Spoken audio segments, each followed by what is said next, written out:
जरा सोचो, एक दुनिया जो बदलने वाली है, जहां बड़े बड़े राज टूट रहे हैं और लोगों का विश्वास डगमगा रहा है। यह है चौथी शताब्दी के सेंट ऑगस्टाइन की दुनिया। ऑगस्टाइन हमेशा से संत नहीं थे। उनकी जिंदगी जुनून, शंकाओं और सच्चाई की तलाश से भरी थी। नॉर्थ अफ्रीका में जन्मे ऑगस्टाइन के शुरुआती दिन ज्ञान की प्यास और जवानी की गलतियों से भरे थे। उन्होंने अलग अलग विचारधाराओं को जाना, कुछ समय के लिए धर्म से भी दूर हो गए।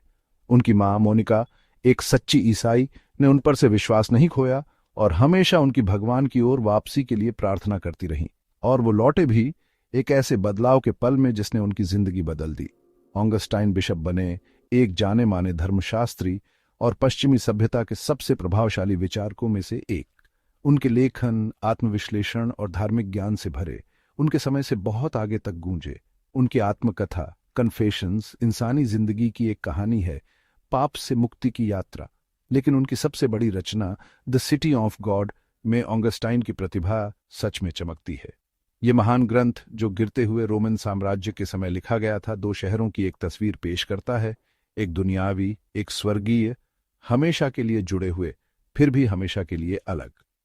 मेरे साथ चलिए ऑगस्टाइन की इस कृति के दिल में और जाने कि ये हमारे आज के परेशानियों भरे समय के लिए कितनी महत्वपूर्ण है। साल है 410 एडी। कभी शक्तिशाली रोमन साम्राज्य अंदरूनी कलह और बर्बर आक्रमणों से कमजोर एक भयानक झटका झेलता है। रोम अनंत शहर विसिगोथ्स द्वारा लूटा गया है। जो कभी सोचा नहीं गया था वो हो गया। दुनिया जैसी लोग जानते थे टूट रही है। इस अराजकता और निराशा के बीच एक गहरा सवाल उठता है, भगवान कहाँ थे? मूर्ति पूजक आलोचकों ने ईसाई धर्म के उदय को साम्राज्य के पारंपरिक मूल्यों को कमजोर करने के लिए दोषी ठहराया। उन्होंने तर्क दिया कि पुराने देवताओं को छोड़ने से विपत्ति आई है। इसी डर, अनिश्चितता और आध्यात्मिक सवालों के माहौल में ऑगस्टाइन कलम उठाते हैं। द सिटी ऑफ गॉड केवल एक धार्मिक ग्रंथ नहीं है, ये संकट में फंसी सभ्यता की प्रतिक्रिया है।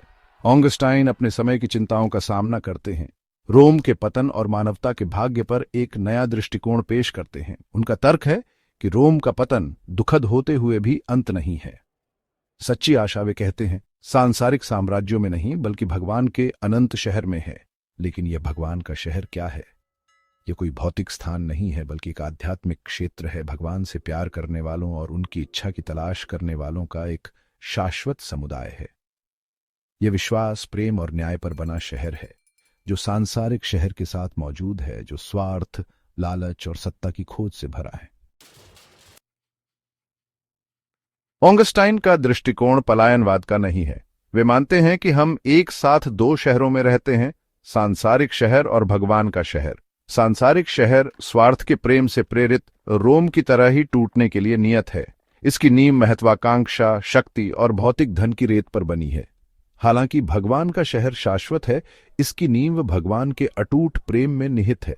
इसके नागरिक, चाहे जीवित हों या गुजर गए हों, परमात्मा के प्रति अपने साझा प्रेम और धार्मिक जीवन जीने की अपनी प्रतिबद्धता से एकजुट है। इसका मतलब यह नहीं है कि हमें अपने सांसारिक कर्तव्यों को छोड़ देना चाहिए।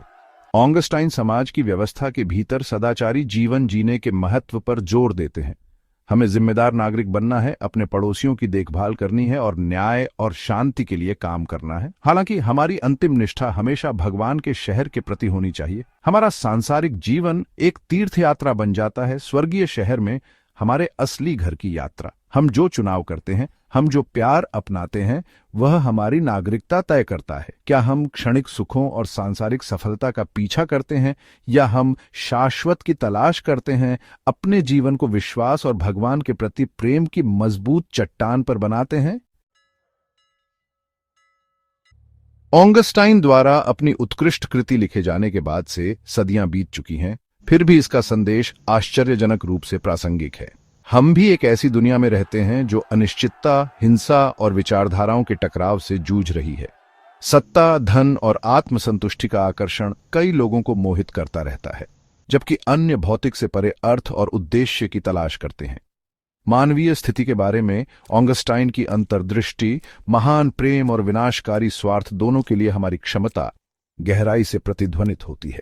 सांसारिक इच्छाओं और आध्यात्मिक आकांक्षाओं के बीच तनाव की उनकी खोज हमारे अपने आंतरिक संघर्षों को दर्शाती है। द सिटी ऑफ गॉड कोई ऐतिहासिक अवशेष नहीं है, यह हमारी अपनी उथल पुथल भरी दुनिया और उसमें हमारे स्थान को दर्शाता एक आईना है।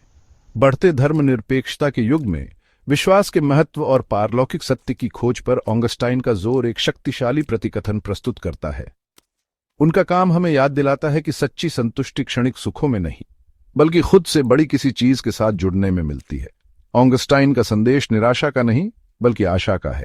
साम्राज्यों के खंडहरों और हमारे समय की अराजकता के बीच भी भगवान का शहर दृढ़ है, आशा की किरण है, जो हमें याद दिलाता है कि सबसे अंधेरी रातों में भी विश्वास और प्रेम का प्रकाश चमकता रहता है।